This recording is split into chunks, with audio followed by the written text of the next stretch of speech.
people on screen. Here we are. That's correct. We are bringing it. Oh wait, I need to.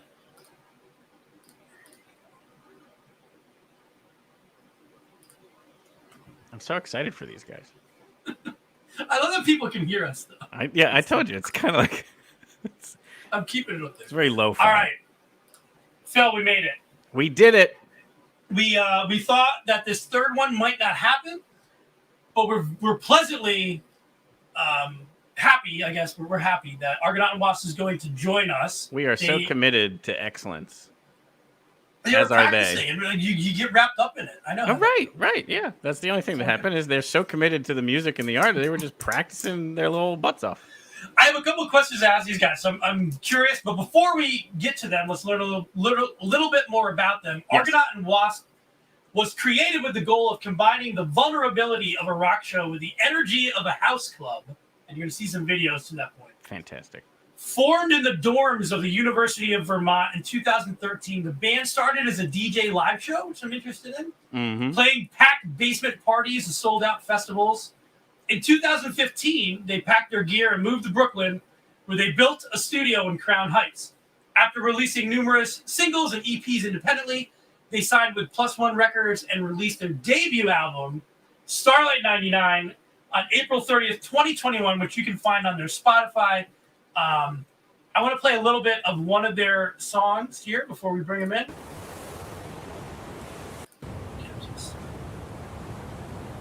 I think this is their latest single. This is video. Dog Days? Yeah.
Exactly right. All right, Phil. Let's bring him in.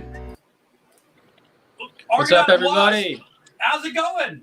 Good. How are you? How are you guys? Thank you so much for having us. Absolutely. So thank you for joining live from the recording studio or the practice studio. We are in Brooklyn, New York. We are in a rehearsal space here, if you can kind of see. Yep. And we are preparing for our tour. Tell us more about that. What do you have on tap for your tour? I'll bring this up. Well, we're playing the whole Starlight 99 album from start to finish, and then we're also playing some of our kind of deeper cuts that we have been playing throughout the years that we think would be nice to bring back. Yeah, I guess we usually talk about tours toward the end of the show, Phil, but we're going to see these guys at Milk Boy in Philly on October 25th. I haven't been to a Monday concert in I can't tell you how long. I'm pumped. Yes, I keep telling people who I know who love live music. I'm like, come see the show. It's a bad life choice night. You go out on a Monday night. Yeah, feel extra guilty, but we're gonna bring it extra hard. Yes, absolutely. That's how you play Mondays and through Wednesdays. You gotta make it worth people's time, which I'm sure you will, because you were definitely one of my favorite acts at Music Fest this year, and I really hope people get more involved in getting in, to listen to your sound, because I think it's tremendous. Thanks. Yeah, we had a blast. That stage was awesome. The view from the stage, everything. I don't know. We loved it. We had a great time. Yeah. They were on just so people know in case you didn't see them, they were on the stage. Yeah, here's some video from their performance. They were on that stage that I don't even know what. It's the only one that doesn't have any plots branding. It was a Highmark Blue Shield stage, clearly, as you see. On Air Products Town Square. Anyway, that's a Bethlehem joke, but it's right in front of the Arts Quest building. The best part about the stage was what you can't see in the video, which is that view of the plant, right to the left. Right. Yeah. Of the actual Yeah, I mean, I don't. Not that you guys need a history lesson, but we're so happy in Bethlehem to be able to have that space, because that used to be it wasn't used, after the steel closed down, and now that we're able to have bands like you play on it is just amazing. Yep. It's very sweet. Yeah. I have a soft spot for stuff like that. I worked. This is a fun fact, which would be cool for an interview. But I worked on a freight ship one summer, delivering like iron ore and stuff like that to plants like that all throughout the Great Lakes, which was crazy. That is crazy. How do you get? Is that one of those things where they're like, "Hey, you'll make $5,000 this summer"? Or... Yeah, that's exactly right. Yeah. And I showed up with like my MIDI keyboard, and I was like, "Yeah, I'm gonna work all day and make music at night." And You probably slept all night. I probably exactly right. I had a friend in college. He's like, "I'm gonna go to Alaska and go on one of those crab boats because you make $10,000 in like 2 months." I'm like, "But you die." Right. Yeah. Yeah. No. It was. It was an incredible experience. I don't regret it whatsoever. I don't think I'd ever do it again, but it was. I learned a lot. It is great when you have those experiences. Like, that was awesome. Don't want to ever see that happen again, but happy I did it. Yeah, exactly. The rest of the guys just walked in, so we're going to introduce everyone real quick. Please do. Yeah, take us around. Yeah. So we've got Alec Donkin, our bass player, right there. I'm real tall right now. Yeah, It's all good. It's all good. How's it going? we've got Chris Corsico on drums over what's here, up? and then that's the squad. Excellent. So one of your new album's called Starlight 99, and what I read is you made 99 songs. They're not 99 songs on the record. There's only 15. Number one, how do you cut down to 15? And number two, are you going to do something else with those other, I can't do the math real quick, but 70 some songs, 75, 74 songs? Yeah, well, we're playing the rest on the road. So you got to come in. They got to come out. It's going to be a 3-day, We have festival in rotating and of sets. itself. Yeah, it's 3 sets a night. We're playing for 6 hours. It's gonna be great. Fine by me. Well, no, we the songwriting process is like you have to write a ton of music, and then picking the right ones for the record was hard, especially because this was our debut album. We've been writing music together for a very long time. Right. So it was a challenge to pick from all of those great songs, but also at the same time, like, it was the first time where everything really, the songs that were going to make the cut sounded cohesive, and they kind of just stuck out. So it sounded like they were meant to be on the record. And I will say, it definitely, from the first track through, like, it almost feels like a Radiohead album where everything kind of fits, and it almost is like not separate songs, but like one giant song. If that, I hope that comes across the right way. Yeah, that's a huge compliment. That's probably the best compliment we've ever gotten. There you go. But it was a big, the cohesion, the goal of making a cohesive record for us was particularly important because we've been kind of torn in between these two lanes, whether it's dance music or rock music. And from record to record, we kind of traversed like over to each side, and a lot of people would be like, "What are you? Are you DJs? Are you a rock band? Is this a dance record? Is this a rock record?" And for us, we wanted our debut album to be something that sounded distinct, it sounded cohesive, and it sounded like uncompromisingly like everything that we were influenced by, but wasn't confusing for someone to like digest. Do you feel like you need to even be in a genre anymore? Like, does it matter? Because you have such a fun sound that, again, it's rock, new wave, what have you. It's, who cares? I mean, I don't think we feel the need to be in a genre at all, but it is a question that you get. Yeah, of course. Always. And so it's frustrating being like, how do you answer that question? You're asked it all the time. So right. You can't just say, "Oh, we're genreless." Because then you come off a little too cool. Yeah. Yeah, exactly. Well, I mean, it's also changes by song. Like there's certain songs that you do that are very like alt pop, and then there's other ones that are rock, and then there are other ones that are dance, and it's like that's why I don't think the song by song, like you can't apply it. That's why the full album is really the kind of the way to go, which is my favorite stuff to listen to. Yeah, we were dying for that opportunity to do that. So Yeah. it was a huge accomplishment for us. Yeah. If you We're don't mind, really happy that you like it. I mean, it's absolutely. It's it's jam. perfect. It's perfect music fest music because music fest is very much like we don't want you to be put into a genre box. We want you to just play awesome music, which you guys do. Can you take us back a little bit to, you guys met in college in Vermont and it kind of evolved to this point. So like any backstory you can give on like where it kind of started, how you guys met, all those different things. I think there's some cool stories in there. Yeah, definitely. I mean, started off with Theo and I. We met in a dorm room at UVM, and both Alec, Theo, and I went to school there. And I met Theo when he was just DJing in his dorm room. I heard some awesome music coming from his room, and I pushed open the door and I was like, "Hey, what are you doing?" And we got along kind of right away. And he showed me a lot of really awesome dance music that. I'd gotten into electronic music production just because it was the cheapest way to like make your own songs. But I came from a like rock background, and Theo came from more of a DJ background. Like making electronic music and DJing in high school, and we just became fast friends and started sharing music and hanging out and making music, and we started to make music that sounded good enough to show our friends. And then at that point, that's the first step. Yeah. And then our good friend Alec, who at the time was just our good friend, booked us for a show. And then we needed a bass player. And so basically the impetus of this whole thing was that we were making dance records, and they were definitely more electronic when we first started because we were in like a small dorm room. We didn't have much gear. We probably had like a computer and some MIDI controllers and a microphone and a guitar. And like, so everything we were doing was sounding very electronic, but we really wanted to make a rock show out of the stuff that we were doing, even though it didn't really necessarily fit. So building a band was priority number one. And we asked Alec, who ended up being, booking us our first show, to play bass for us. And the rest is history there.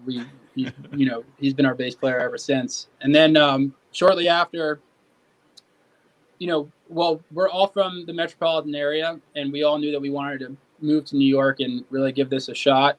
And when we got to New York, that's where we met our drummer Chris.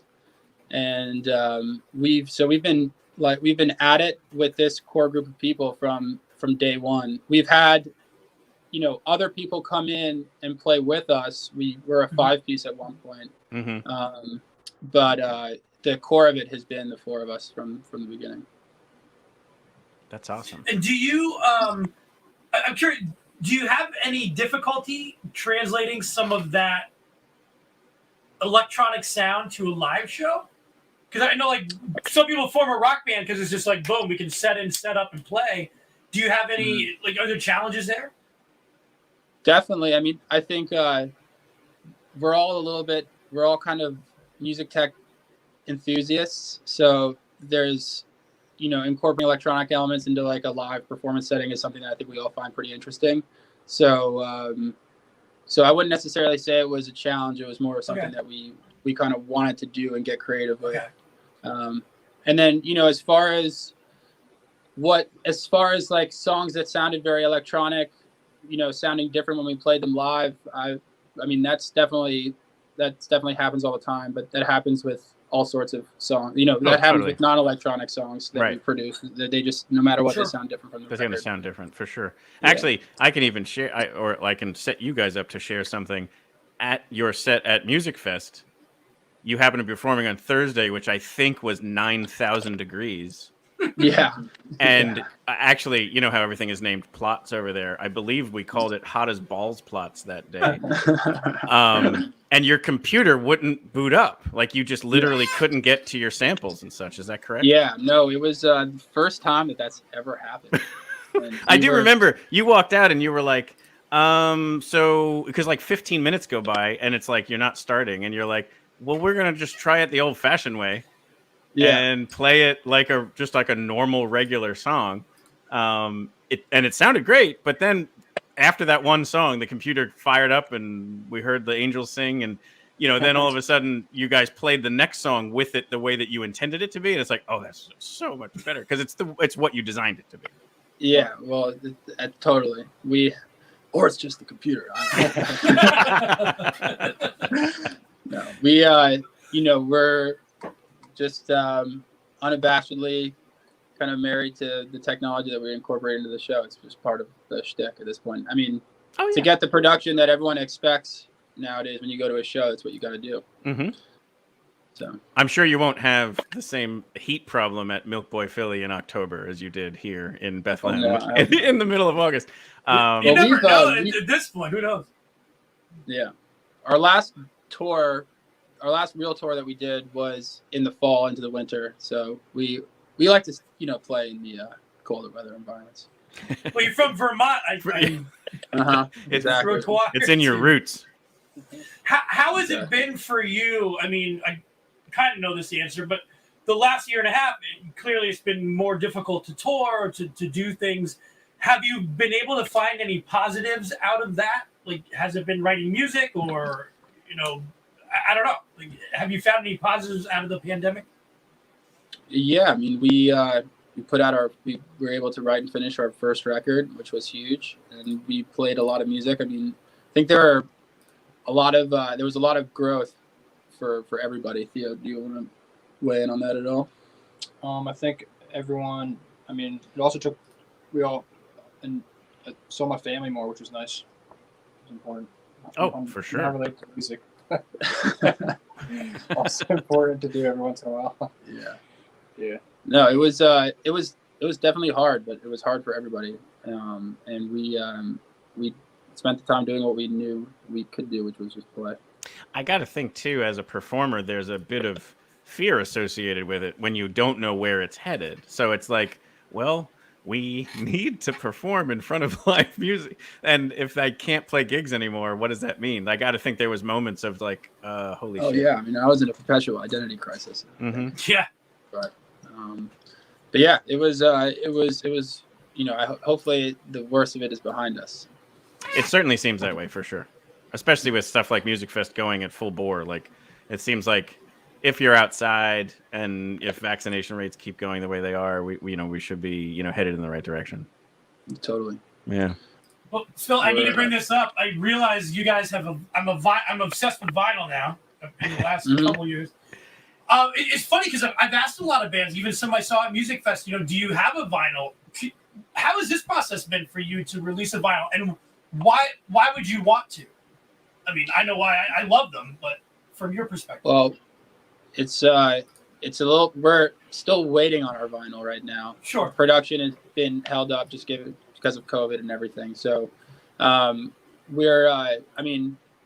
the question was like, why did we want to make vinyl? Yeah, I mean, I know why I like collecting it. I like to hold it. I like to have that physical sense to it. It's fun to be more, I guess, present with the music. Like, you have to change the sides over. And totally, yeah. Exactly right. I mean, so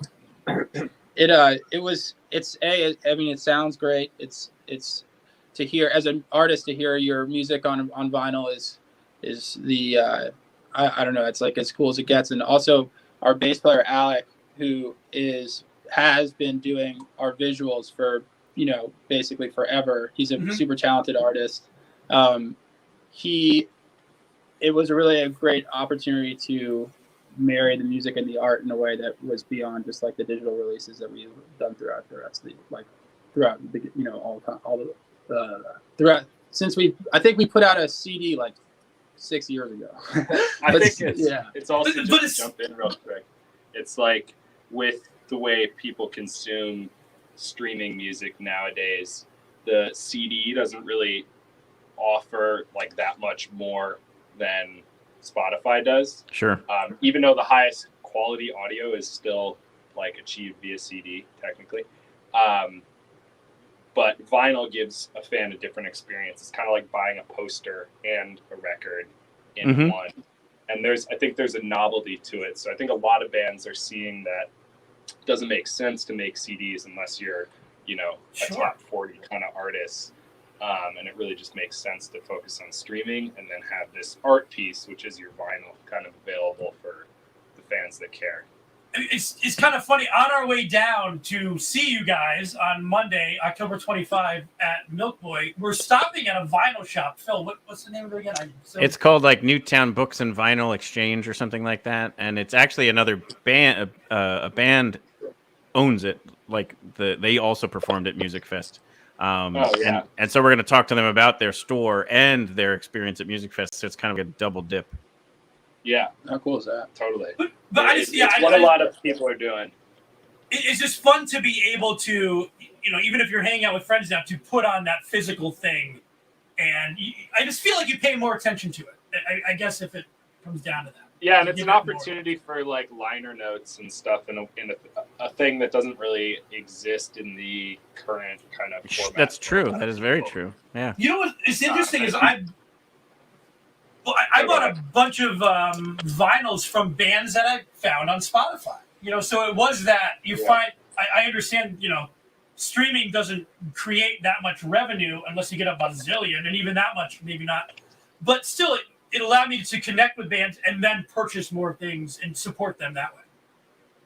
Totally, and that's like what it comes down to is bands are having to tour and use merchandise and stuff like that to actually subsidize the music making, which is, kind of probably the flaw in the system and was made very apparent during the pandemic. So, but I think, just to tap back into your previous question too, I think that has allowed people to be a little, I think this forced people to be creative because traditional revenue streams, i.e. touring, were not there. So I'm excited to kind of see where things go from here. And I think that's like a potential positive of the pandemic as well. Sure. Yeah. So the obvious question I don't have the answer to is where did the name come from? Or maybe I didn't dig deep enough. That's a good question. So, have you ever heard of the writer Ambrose Bierce? Yep. I guess I have. So he was a writer I was super into when we started making music for the first time. And he wrote for a column called the Argonaut and one called the Wasp. And there you go. That's sort of that movie. Yeah. And I think I read that when you brought it up, Theo said he's fine with it as long as he could be the Argonaut. Damn, yeah, you did your research. That's exactly right. And you said, I don't care, I like the name. Yeah. That's exactly right. Yeah. It's a funny name because we I guess it's a little bit of a mouthful, but I feel like it's one of those things where once you get it, you don't forget it. No, it's true, and obviously, when you do a Google search, you're only going to find Ambrose Bierce and you guys, so that's good. And and the way you did it with all lowercase and no spacing, I think that's terrific. It's great. Thank you. Theo, there was one other thing during my research I found, and again, if it's not a story, don't worry about it. But I just thought it would be interesting because what I read was you had said we don't have enough time, so I wanted to give you enough time. That someone asked you about the toothpick in your mouth when you perform? It was that was the college era. Oh, okay. That was the staple of Theo's identity for a few years. It was that and chocolate milk. Yeah. So you've moved on from the toothpick. I moved on. Yeah, I need my next crutch. Yeah. A matchstick would be cool. Yeah. Like if you just have a matchstick or that would be cool. Something along those lines. But the other thing I saw was this kind of a neat story around the cover of the Beast of Burden song by the Rolling Stones. Mm-hmm. So, yeah, that was we had been asked to play a book release party in the city for an author who toured with the Stones in the 90s and wrote a book about it. And he asked us to play the party, and we were like, we'll only do it if we can play our own songs. And then he was like, we got to play at least, a couple Stones songs. And so, growing up, the Stones, my father was obsessed with the Stones. Sure. And I was obviously very influenced by them just as a kid. So we did it, and we learned, I think, Miss You, Beast of Burden. Which other ones did we learn? A couple others. But we had just finished preparing for that show when we were going into the studio to cut our EP, Ha Fiction. And we had finished the recordings that we needed to get done for the day with a couple hours to spare. And we heard that the Stones were coming into that same studio, into that room, a few hours later to work with the engineer that we were working with. And so we thought it would be kind of funny if we cut our cover of Beast of Burden in the off chances that they'd ever hear it. I would have left them a note or something. Yeah. Which they might have heard it. I don't know. Yeah. It's a great cover, and what I've been saying is we're going to do a Spotify playlist of the 3 different artists we've interviewed tonight and put like a couple of songs that we've mentioned in the interview so that people can kind of go there, catch some of the sound, and then hopefully move on and continue to follow you guys and whatnot. So I'll definitely include your cover of that song on the playlist. Yeah, we had a great time recording that. That is very cool. I'm looking at I'm bringing it up. What am I doing? Looking at the website. I mean, you guys, we have the Milk Boy show here on the 25th, but you have a full schedule. I mean, Virginia, North Carolina, Tennessee, Illinois, Minnesota, Washington. You're out of Portland. My sister lives there. I was going to say, our reach obviously will cover this entire footprint. But there have been some bands we haven't seen this much, I guess, planned activity. Have you guys been able to kind of navigate this in a positive way to continue to tour? Clearly. Yes, absolutely. I mean, we can't wait to get on the road and hit all those shows. Mm-hmm. We're gonna. It's. It was somewhat of a leap of faith. I think that with the bookings, the way it went, once it seemed kind of obvious about a year ago, 8 months ago, that the fall of 2021 was going to be viable for shows. I know there was kind of a mad dash on holds and venue spots. So we were getting told at the time, and with other bands that I know and work with through the industry, it's like, you gotta snatch up dates now if you want them.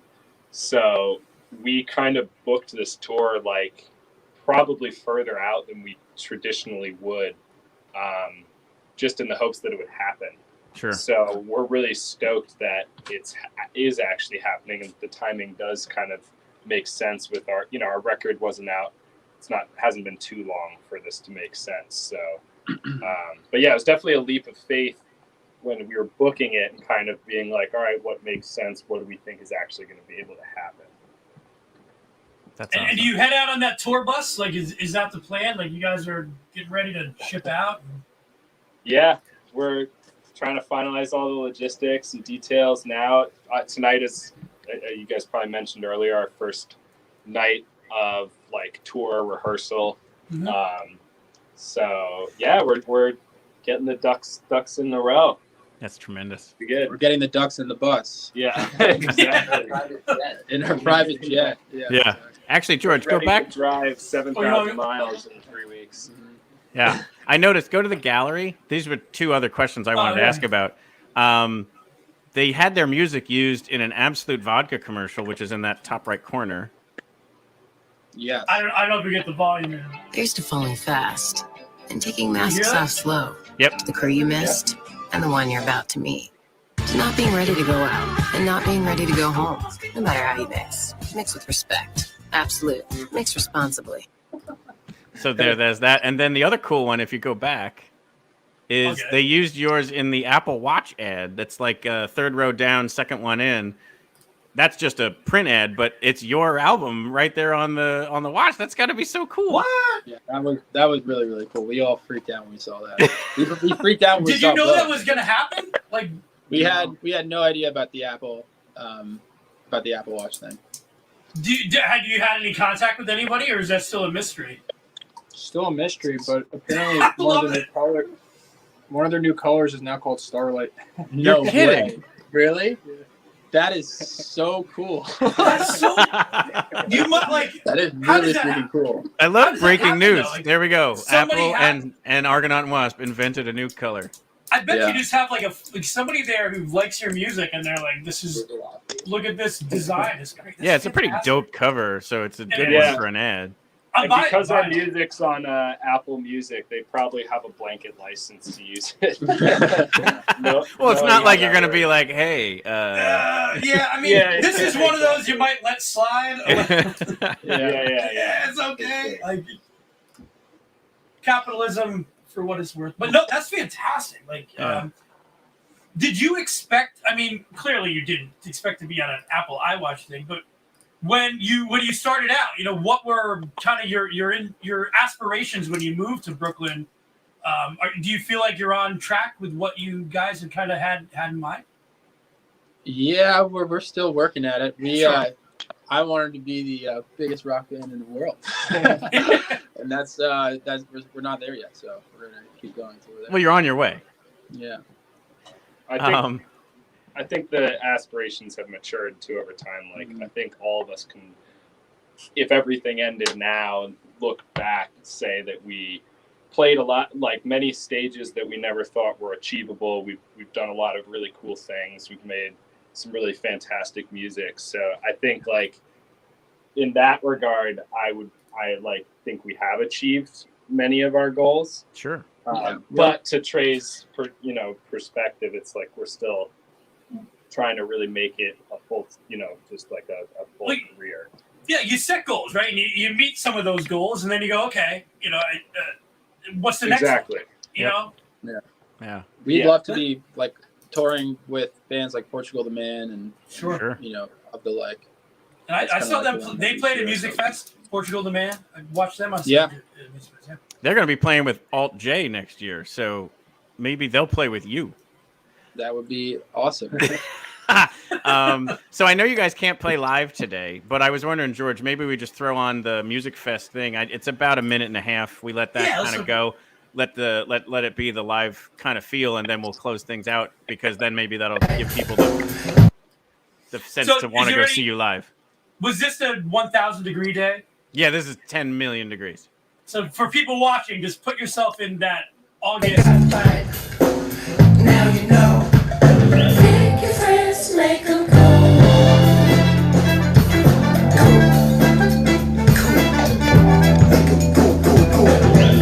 I see you, I swear. Please come, 'cause it's only fair.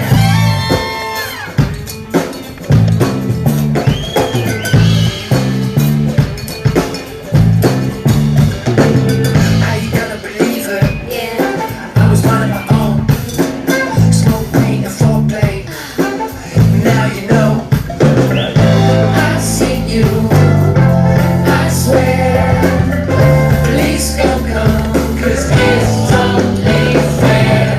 We don't deserve this. Just got in the corner, fake.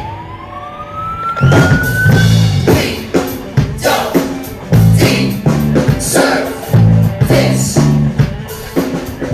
Just got in the corner, fake. I gotta give a big thank you to Phil again. Phil was our the video man for that, so much appreciated. But Well, I just thought it was a good way to get some of that sound out there. I mean, and also just the energy of the show, and obviously 4 PM is going to be different than 8 at night, and I think it's just going to be an awesome show. Whatever city you're in, but obviously we're close to Philly. That's the one we're going to, and hopefully more people meet us down there. Let's go Philadelphia. Mm-hmm. Yeah. Hopefully we can say hi when we're down there. If not, we're just excited to be there. No, we'll We're definitely. looking forward. Yeah, come say hi. We'll get a drink and it'll be awesome. Awesome. Rock and roll.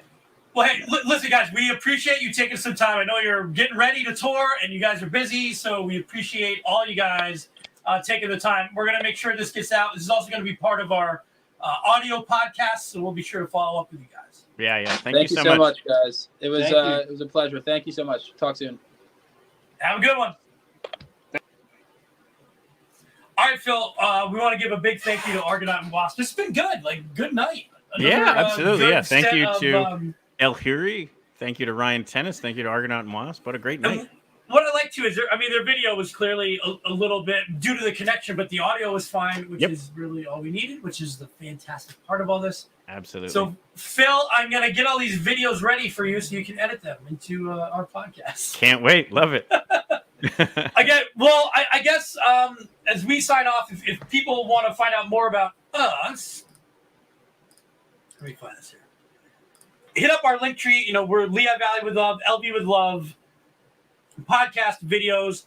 We plan to do more music stuff and some, we're going down to Philly to see these guys, and hopefully we can do some more live stuff there. So. Yeah, pretty much what the plan is as long as we got artists who are interested, the first Tuesday of the month, we're going to try and do this. So November's already booked. December's already rounding into shape. So I guess we should figure something out. If bands do want to get in touch, we can reach out. I'll figure that out. And for the, in the meantime, get in touch with us via LV with Love.